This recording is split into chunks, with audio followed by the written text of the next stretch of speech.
اللہ کے دوستوں کے ساتھ ہماری دوستی اور اللہ کے رسول صلی اللہ علیہ وسلم دشمنوں کے ساتھ ہماری دشمنی اور آپ کے دوستوں کے ساتھ ہماری دوستی. اللہ کے دشمن اللہ کے ساتھ شریک بنانے والے، کیوں جی اللہ کے دشمن ہیں، اور وہ اللہ کے رسول صلی اللہ علیہ وسلم کے بھی دشمن ہیں. مشرک، کافر، عیسائی اور یہودی اور بدعتی وہ اللہ کے رسول کے دشمن ہیں، تو ہم ان سے دوستی اپنی بنا سکتے ہیں؟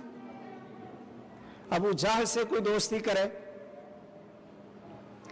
ابو جہل سے کوئی دوستی کرے اور یہ بھی کہے جی مجھے رسول اللہ صلی اللہ علیہ وسلم سے بھی بڑی دوستی ہے اور ابو جہل سے بھی بڑی دوستی ہے، تو کیا خیال ہے یہ دوستی ہوگی؟ یہ محبت ہوگی؟ یہ ہے وہ منافقین والا حساب، یہ ایمان والا درجہ نہیں ہے. رسول اکرم صلی اللہ علیہ وسلم کے حقوق میں آپ کی تعظیم، آپ کا احترام اور آپ کے حقوق میں رسول اللہ صلی اللہ علیہ وسلم کے اوپر کثرت کے ساتھ درود اور سلام، کثرت کے ساتھ آپ کا ذکر اور آپ سے ملنے کا شوق، یہ ہم سب کی تمنا اور دعا ہے نا کہ یا اللہ ہمیں جنت میں محمد صلی اللہ علیہ وسلم کی زیارت نصیب فرمانا، جنت میں محمد الرسول اللہ صلی اللہ علیہ وسلم کا ساتھ نصیب فرمانا. یہ ہم سب کی تمنا اور چاہت اور دعائیں ہیں یا نہیں؟ کیوں؟ اس لیے کہ ہمیں ان سے پیار ہے.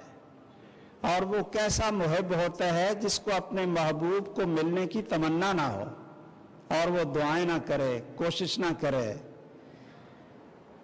رسول اللہ صلی اللہ علیہ وسلم کے ہمارے اوپر بہت سے حقوق ہیں اور حقیقت یہ ہے ان سب کا خلاصہ کہ اپنی زندگی کو قرآن کریم اور رسول اللہ صلی اللہ علیہ وسلم کی سنت کے مطابق بنا لیں، اپنے دل میں ان کی سب سے زیادہ محبت کو سجا لیں اور اپنی زندگی آپ کی سنت کے مطابق بنا لیں، عقیدے کو صحیح کر لیں، شب و روز اپنے ان کی اتباع کے اندر گزاریں. تو بھائیو یہ رسول اللہ صلی اللہ علیہ وسلم کا حق ہے، اور اگر اس حق کو ادا نہ کیا تو پھر یاد رکھیں اللہ کی بھی نافرمانی ہوگی اور اللہ کے رسول صلی اللہ علیہ وسلم کی بھی نافرمانی ہوگی. اللہ ہمیں توفیق دے، اللہ عز الجلال ہمیں توفیق دے کہ ہم اللہ کے حق کے بعد محمد الرسول اللہ صلی اللہ علیہ وسلم کے حقوق کو ادا کریں. ان کی سچی اور کھری محبت اللہ ہمارے دلوں میں پیدا فرمائے، اور جنت میں قیامت کے دن اللہ ہمیں ان کی سفارش اور ان کا ساتھ نصیب فرمائے. آمین. وآخر دعوانا الحمد للہ رب العالمین.